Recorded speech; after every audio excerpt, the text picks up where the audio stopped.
On today's Locked On NBA Squad East, it might be time to write off the New York Knicks, plus the reason why the 76ers should throw in the towel. You are talking ball with the NBA East Squad Show.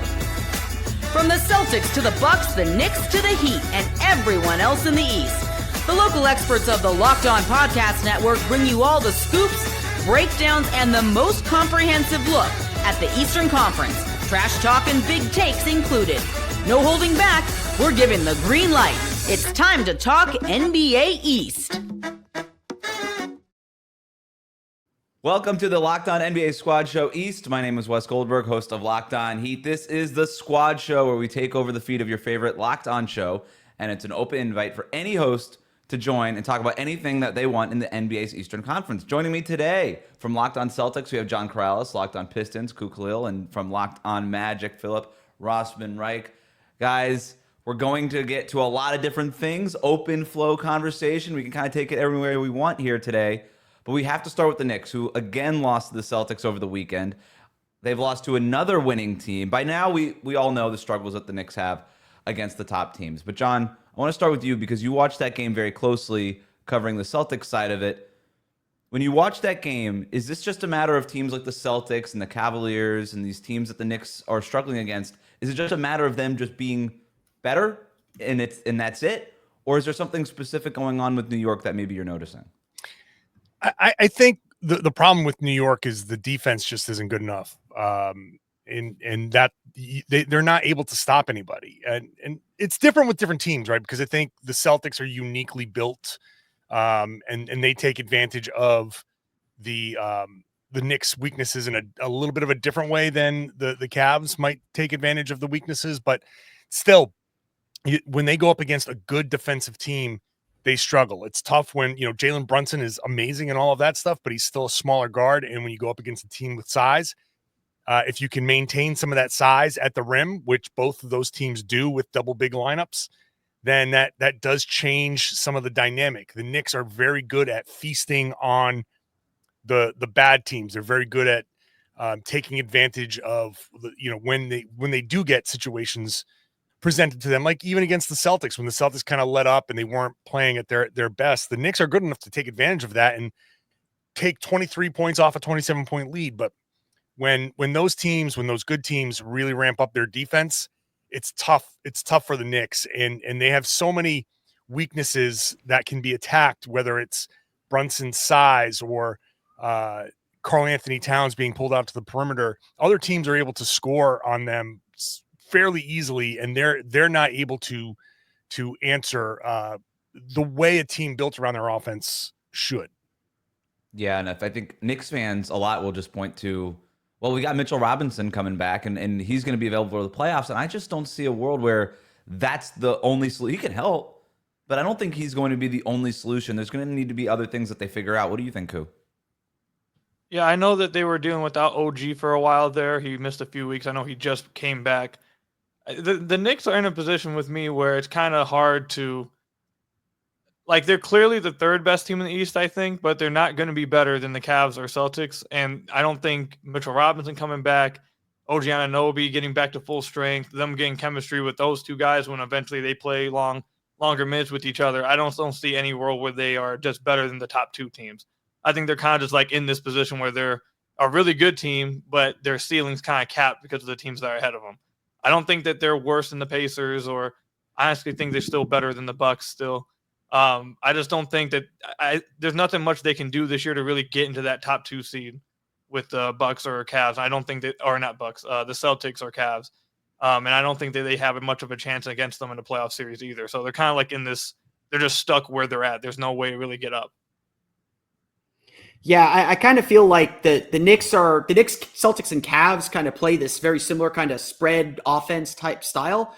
And it feels like the Knicks, because their defense is just so much worse than what the Celtics and Cavs can do, they can't match teams that play their style. So maybe if they're playing a team like Milwaukee that, spread, but not as good of shooting team, when they're playing teams that they can kind of outshoot them a little bit, that they're fine, because Karl Anthony Towns still presents an incredible matchup problem. I think, honestly, one of the Knicks' greatest strength is kind of their effort. Josh Hart is the 6'7" power forward who does everything, but I also kind of feel like that's their weakness. It doesn't feel like they're a particularly big team. We talk a lot about small guards kind of getting eaten up in the playoffs, and you can switch and put bigger players on them. And Jalen Brunson's still brilliant, do not get me wrong, but that wears on you. And then you have your small sort of across the board, and Karl-Anthony Towns, while he's an excellent rebounder, doesn't really play like a center, not a rim protector. You don't have that kind of extra oomph defensively. So I do think Mitchell Robinson will help, but the question is, how much offense do they sacrifice if they try some Mitchell Robinson, Karl-Anthony Towns lineups together? Does that match up with a Boston team they might play in the second round? Would that match up better with Cleveland and their two bigs? I think there's just a lot of questions with that New York Knicks team as far as roster construction. I just don't know if they can play more than one style, which is ultimately what you have to do to win in the playoffs. Yeah, I mean, this was my problem to your point, Philip, about the Knicks offseason in general. I like the addition, sort of what they did, Mikal Bridges, Karl-Anthony Towns, but always just felt like they were just trying to copy what the Celtics were doing in a worse version of the Celtics.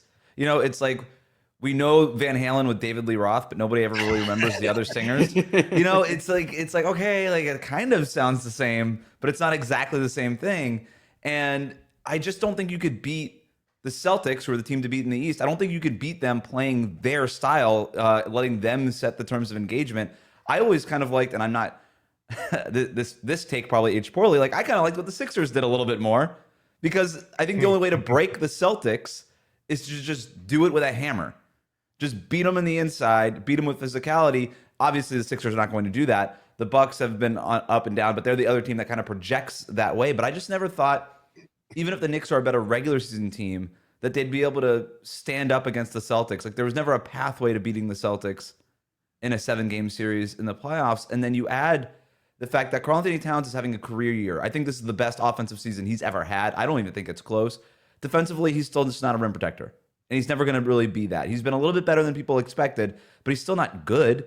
And you put him and Jalen Brunson in the middle, and they've kind of sidelined Mikal Bridges and OJ Anunoby to a little bit, where they're only kind of defensive specialists who kind of pop off offensively every once in a while. So I think these pieces that all look good on paper in terms of like a bad Boston Celtics impression, I don't know that they've clicked the way that maybe they've hoped that they've clicked. What do you think, John? Van Halen was a popular rock band in the 80s and 90s. I had no clue. Well before you were born. I knew you didn't know. The Knicks, look, the Knicks, it's funny. Jason Tatum, after the game against the Knicks, was asked about other teams loading up, specifically trying to beat you. And, he made a good point. Like when Denver won, Minnesota loaded up to beat Denver, right? When teams win a championship, your competition loads up specifically to beat you. The problem with the Knicks, they put a lot of faith in Karl-Anthony Towns. And I understand that Mitchell Robinson could kind of like, all you need to do is like tweak something and maybe it unlocks a little bit of something, but he's still a non-shooter. And trying to get past the Celtics, when I say they're uniquely built, Jason Tatum spent the most time guarding Karl-Anthony Towns, which leaves Kristaps Porzingis able to roam, and he's able to roam off of Josh Hart, who is never going to beat you from three, especially not in a playoff series. Maybe he'll have a one-off game. You put Mitchell Robinson in there, and you still have Porzingis kind of like around the rim. You can still, and if the Celtics want to go double big with Porzingis and Horford, you still have the ability to match up. Put Horford on Josh Hart, put Porzingis on Mitchell Robinson. You still can have Tatum guard Karl-Anthony Towns. They're stuck. They're just stuck in that spot where, yeah, they are probably the third best team in the East. There's no team below them that's going to catch them or has proven that they're better, but they're also in a tier below Cleveland and Boston. And it's hard. Like, honestly, I think the best thing that's going to happen to the competition is when Boston, after this season, has to start selling off some of their pieces. Like Brad Stevens just did a good job putting a Celtics team together that can last for a few years and kind of buck this second apron trend.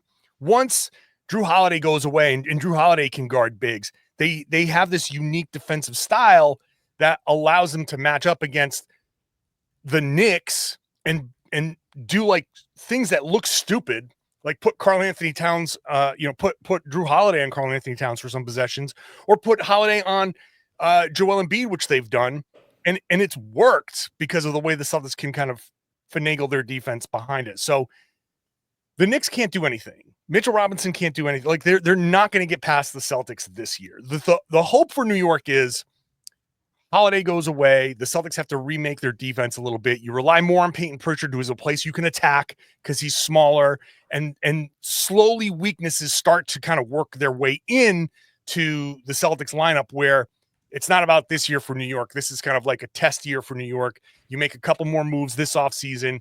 Next year, the Celtics get worse. The Knicks get better. I don't know what happens with Cleveland. And then the Knicks kind of rise up. So we're talking like doom for the Knicks this year, but I think the best thing New York can do is look longer term and let the Celtics fall off as the second apron does what it's designed to do, break up the good teams, and then you kind of cash in on that. I think the important point to remember on that too is, I know we're 60 some odd, 50 some odd games, almost 60 games into the season now, but they grabbed Karl Anthony Towns, expending a lot of treasure the day before training camp started. Mm-hmm. Yes, the Knicks are kind of in the same picture. They've got a lot of money invested in a lot of players. They still have some time and some runway to make changes and adjustments in the offseason to make this team better. And they have at least proof of concept that this can get them through the regular season. They'll learn a lot in the playoffs. So Knicks fans should be championship or bust. They should feel this is a championship level team, and they're not there. But I would still advise some patience and say, hey, learn some lessons from the season, see how you're attacked in the playoffs, and then go into the offseason and make some moves to give yourself a better chance to beat these teams at the top. This is still a 2 to 3 year window for the Knicks. This isn't just about this year as much as it should be disappointing that they can't at least compete against these teams above them. I think that's more the disappointing thing from the Knicks, is not that they're losing these games. There's no shame in losing to Boston, Cleveland. It's these games aren't competitive at this point. Yeah. So at this point, the Knicks are third in the Eastern Conference standings, but let's not talk about the standings. I want to talk about confidence. What team behind Cleveland, behind Boston, are we most confident in the East? We're going to talk about that, plus a key reason why the 76ers should consider shutting down Joel Embiid, and it has nothing to do with health. We'll talk about that next here on the Locked On NBA East Squad Show.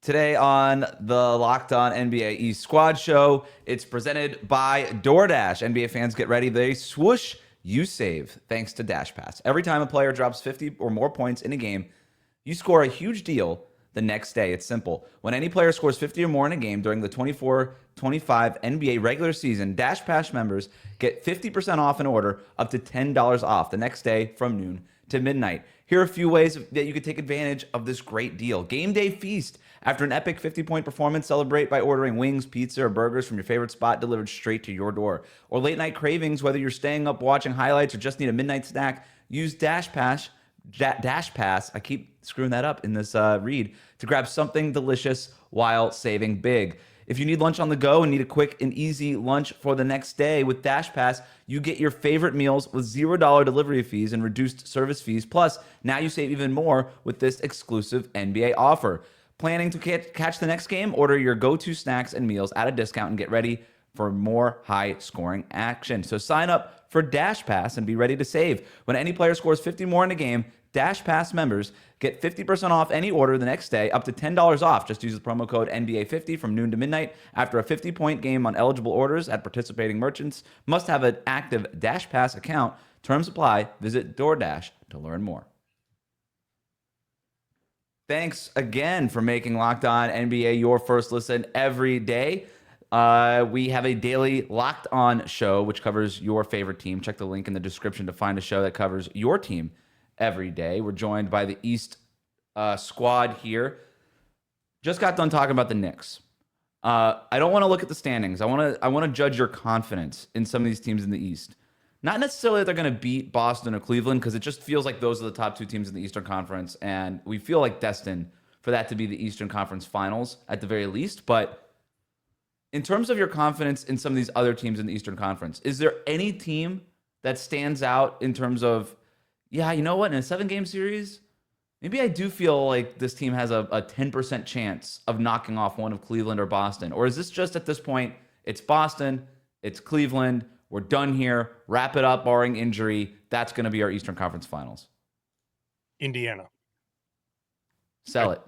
I think Indiana gave, I'll go back to last season where I know it was a sweep, but Joe Mazzulla has said multiple times that the Pacers gave the Celtics the most problems. Those were 4 very competitive games, very tough games. And, I kind of disagree with the comment you made earlier, Wes, about hammering the Celtics inside as a way to beat them. I think the way you beat the Celtics is just shooting, just going nuts from the outside. This is what the Pacers do, and this is why they present such a difficult challenge for the Celtics and for Cleveland. They'll come down and they have no fear. They play fast, they play unpredictable, they are willing to shoot. They will get the 3-pointers up. They'll put up 50, they'll put up, I wouldn't be surprised if they put up 60 or whatever. Like they can play the shooting variance game, and that's the game that the Celtics really, really struggle with. The Celtics have become, since Porzingis has returned, a protect the rim kind of team, and they will battle down low. They will make sure that you are not getting anything easy, and they will give up 3-pointers to the guys that they feel like shouldn't beat them. Joe Mazzulla's strategy is very much based on, we don't expect teams to do this 4 times in 7 games. So the Pacers kind of can, because they don't have a lot of guys that you can just say, hey, he can take all the shots he wants. They generate a ton of looks for a ton of different guys.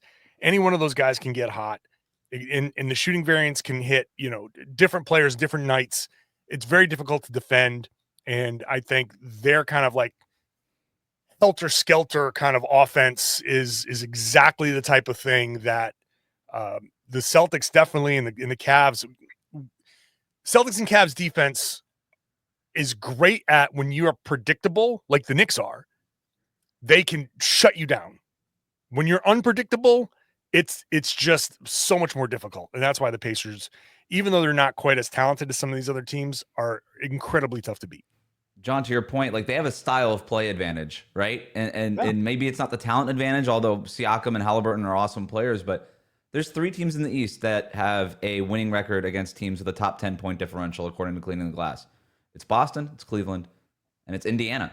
Those are the 3 teams in the East. Indiana beats good teams, and this is a trend now for 2 seasons. So rest of the group, like, how do we feel about the Pacers? I mean, I think the Pacers are the one team in the East that's kind of proven themselves at this point. Like, they made the Eastern Conference Finals last year. We can say, oh, Milwaukee was in, Giannis was hurt. We can say the Knicks got injured. They won those series still. Like, they are the team that got there. And I think, honestly, if you just kind of, yes, they started off really poorly, but they've been playing the best of all the non-Cavs Celtics teams in the East for the longest. Detroit's certainly in that group too. I don't want to ignore you there, Koo. But Indiana has been one of the top teams in the East for several months now. And so I think it's getting hard. You look at the standings now and they're 4th. They're ahead of Milwaukee, when Milwaukee seemed to be kind of in cruise control for 4th. They like you mentioned, they have the style, and the way Cleveland and Boston really, I think, beat you is I'll steal what the Cavs fans call the Cavalanche, where they just hit a bunch of threes, they get a bunch of shots in a row, and you just can't stop them because of their shot making. Indiana is probably the only team in the East that can match that. When they can go shot for shot with anybody. And while, I think there are still questions about their defense, they play defense well enough to give their offense that pace and that advantage to get up and down the floor. I think it's not that the Pacers aren't beatable. I agree with all that. I think that they do have flaws that they have to work through, but they know who they are and they play it really, really well. And in a 7-game series, they embrace that identity even more. And now they know they can do it. Cool. Are you in on the Pacers in terms of maybe 3rd in terms of confidence in the East, or Look, the Milwaukee Bucks, they've won 3 in a row coming out of the All-Star break. Are we overlooking Milwaukee? So I got two teams. One, I'm not feeling the Pacers. Sorry, Tony. It is what it is. I'm not feeling the Pacers.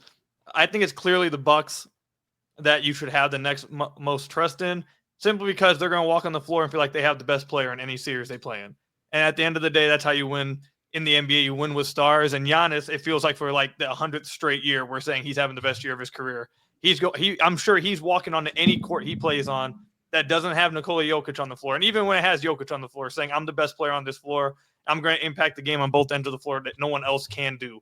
And I think if Giannis was healthy the last few years, we might be having a different conversation about him in the Bucks. But obviously he's been hurt. If he enters the playoffs healthy, I don't think any of the teams at the top, I don't think anyone would be betting the Bucks to win. Like, I don't think they'd be the favorites, but I don't think Boston, I don't think Cleveland wants to deal with Giannis. And I don't think any team really wants to deal with him. He's going to be the best player on the floor. The second team I'm going to bring up, yes, it's going to be your Detroit Pistons. And I'm going to listen. Deservedly so.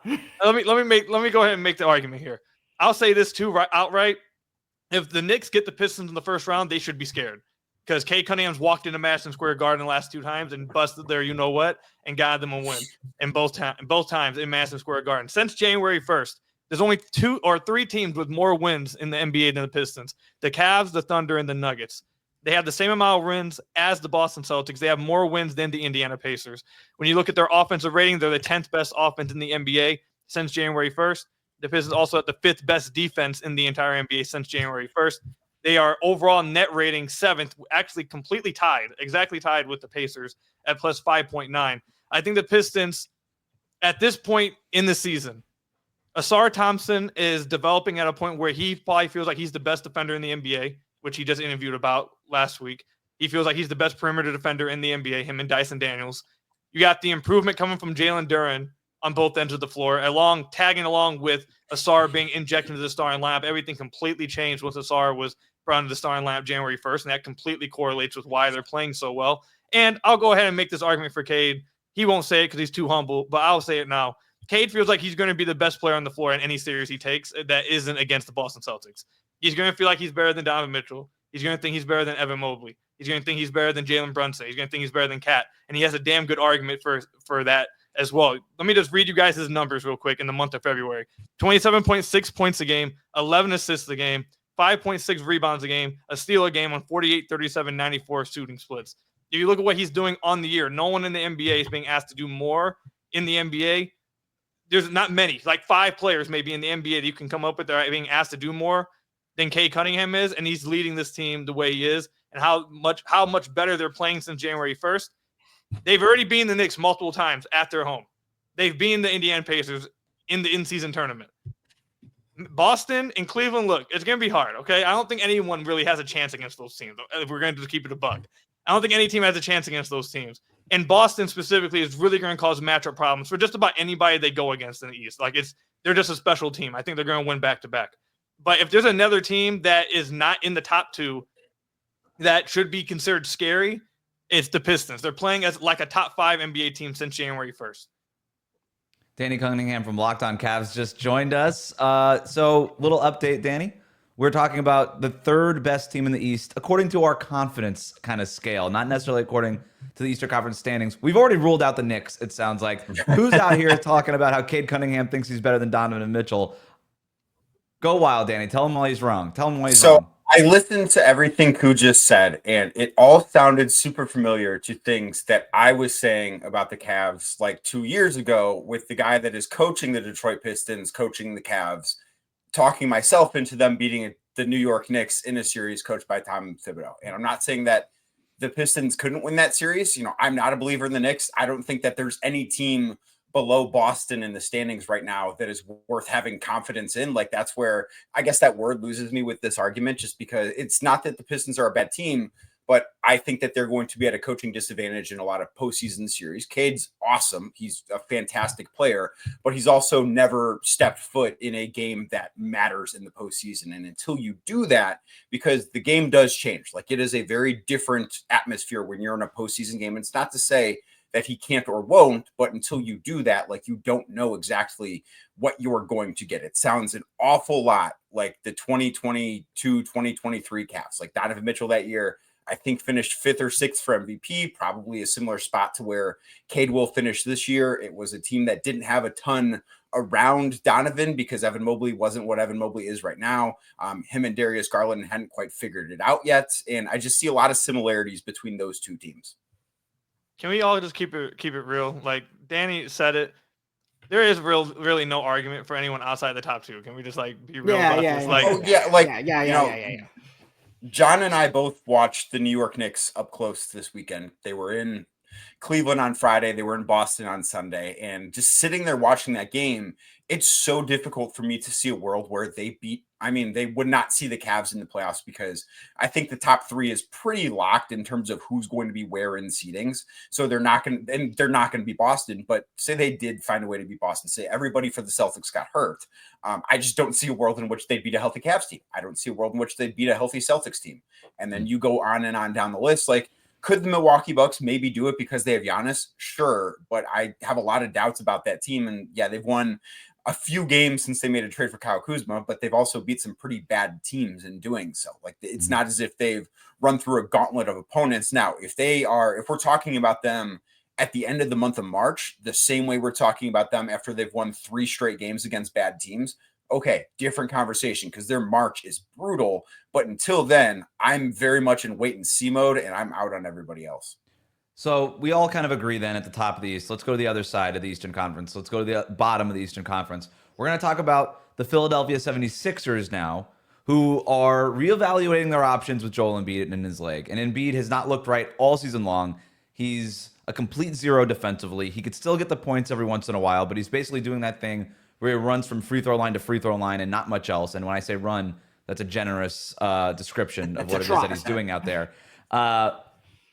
At this point, I'm at the point where I just shut him down. What are you doing? Okay. He's obviously not right. I don't know why they keep trying to force this thing. He's been trying to tell you he's not right since before the season even started, when he was giving interviews talking about how his days of playing the second nights of back-to-backs are probably over and all of these things. And here's the kicker, guys. Here's the kicker.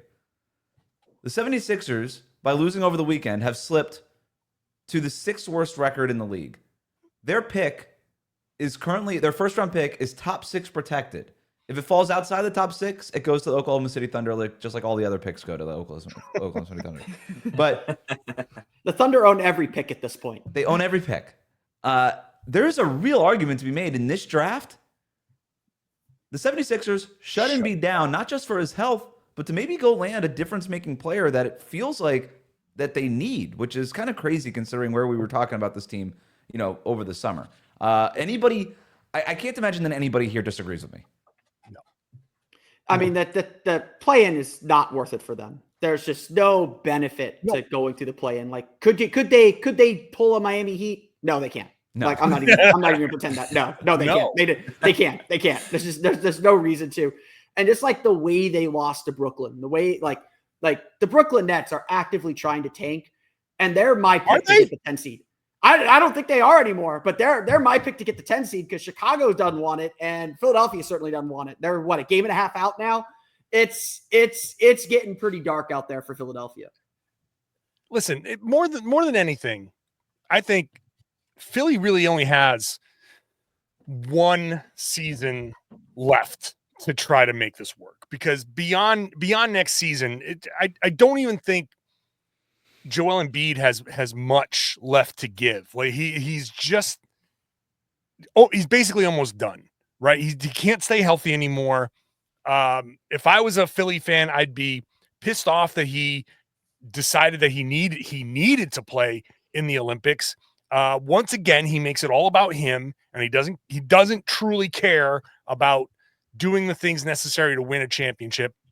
And here he is, spent the whole season hurt after trying to drag his way through a summer Olympics. Doesn't make any sense. So this is the position they're in. They really only have this upcoming season. So get the surgery, whatever surgery you need now. It'll be March. So let's just say it's March 1st and you need 3 months to recover. Now you've got March, April, May. You kind of ease your way through June, July, August of slowly ramping up. Then September, October is training camp. So that's your slow build to Embiid coming back next year fully healthy. You've got enough pad in there where he can go on vacation and he can do what he needs to do, and you can still get him ramped up. This is your only chance, is to shut him down now, get the surgery now, shut Paul George down now, get him his little pinky surgery or whatever, and then they can start fresh next season. That's their only chance. It's the same concept that I was saying that for the Knicks. The Celtics will probably be worse next year, at least from a talent perspective. They're going to have to make changes to this team. Again, I don't know what's going to happen to the Cavs, but there's going to be at least some opportunity to pull even. Maybe it's not going to be just the top 2 next year. Maybe there's going to be a top 3. They're going to come back down to the pack. The Celtics are, and again, but these other teams have an opportunity to kind of rise up too, right? So when the matchups aren't completely in Boston's favor, which they are right now, things change. So you have, like, to me, it's not even a choice. Like, the worst thing I heard this season, other than, yes, Rob Pelinka, I will give you Luka Doncic, is when Daryl Morey was like, hey, if you squint, you can still kind of see a contender in there. Like, hi, Nick. When you squint, you can still see a contender in there. It's like the worst thing. It's like, no, it just look, the Philadelphia Eagles just won the Super Bowl. Ride that wave of love in Philly. Just go into the tank. Everybody's happy about the football team. Yep. Just everybody just relax. You're not going to get How much can they pay Saquon Barkley to be sitting courtside for every Sixers home game? Seriously, right? Have him ring the bell. Have him coach the team for a few games. Trusting the process has been the only thing the Sixers have been good at for the last 10 years. So nobody disagrees on any of this. I think I don't even know the argument to keep playing him. Like, I don't think there's a legitimate argument for him to be on the floor for another game. You never quit, Danny. You never give up, man. The Heat did it. No, you do. You do. That's what the franchise does. The Heat learned it for everybody. To John's point, too, I don't think a team has ever squinted their way to a championship, right? You don't have... NBA, my favorite thing about the NBA, and it's my biggest disagreement with Adam Silver over like this whole thing about parity and stuff, is my favorite thing about the NBA is that you can't just ride a hot pitcher to a World Series win. One of the best teams usually wins, and I like that. And those great teams, you don't usually have to squint to find them. They're pretty much just there, right? The Celtics are here. The Cavaliers are here. The Thunder are here. Those are the 3 best teams in the league. It's not close. One of those 3 teams is probably going to win the championship. And maybe there's a couple other ones that can kind of get into that conversation, but you shouldn't have to squint at your team to figure out if you're a championship team. You should be able to look at it and be like, yep, that's a contending team. I mean, what's the stat? There have been 4 teams since the merger that have won a title without winning 40 games before their 20th loss. Like, those 3 teams have all reached 40 wins before 20 losses. Nobody else has. Like, I don't think that's some coincidence. All right, I want last thing here, just a fun game. You guys stop me when I hit a center that you would take Joel Embiid over. Okay, so these are, I'm just like kind of a random back of the napkin ranking of the centers in the league. You stop me when you're like, no, I would still take Joel Embiid over that guy on my team right now. Okay. Is this just for this year or future? You're asking too many questions. Okay. Contracts matter. I don't want to be paying that guy $70 million. I'm not stopping you. I'm not stopping you. I'm sitting this one out. Who's the third string center on the Celtics, John? Luke Cornett, and I'm taking Luke Cornett over Joel Embiid. What about Neemias Queta? All right, yeah. I'm taking Neemias Queta over Joel Embiid. I'm gonna quickly go through some of the top ones here. Jokic, Anthony Davis, Victor Wembanyama, Chet Holmgren, Karl Anthony Towns, Bam Adebayo, Alperen Şengün, Domantas Sabonis, Jarrett Allen, Jalen Duren. Yes. We're going too far down. We're going too far now. We're going too far. You would take Embiid over Jalen Duren, but not over There's Queta. a few of those. I'm still taking Embiid over. That's what we've decided. I understand the injury concerns, but we're talking about even when he's healthy, he's hitting peaks that those guys aren't touching. I think Daryl Morey's going to be giving you a call to your coup. He is hitting those Mark peaks Williams. that those guys aren't touching, but you also have to build the team around him for him to be able to hit those peaks, and he's not worth doing that anymore. Thanks for hanging out with us on Locked On NBA, being an everydayer, listening every day. We have a daily Locked On show that covers your team. Check the link in the description to find a show that covers your team every single day. Tune into Locked On NBA Game Night tomorrow morning for a post-game reactions to tonight's game.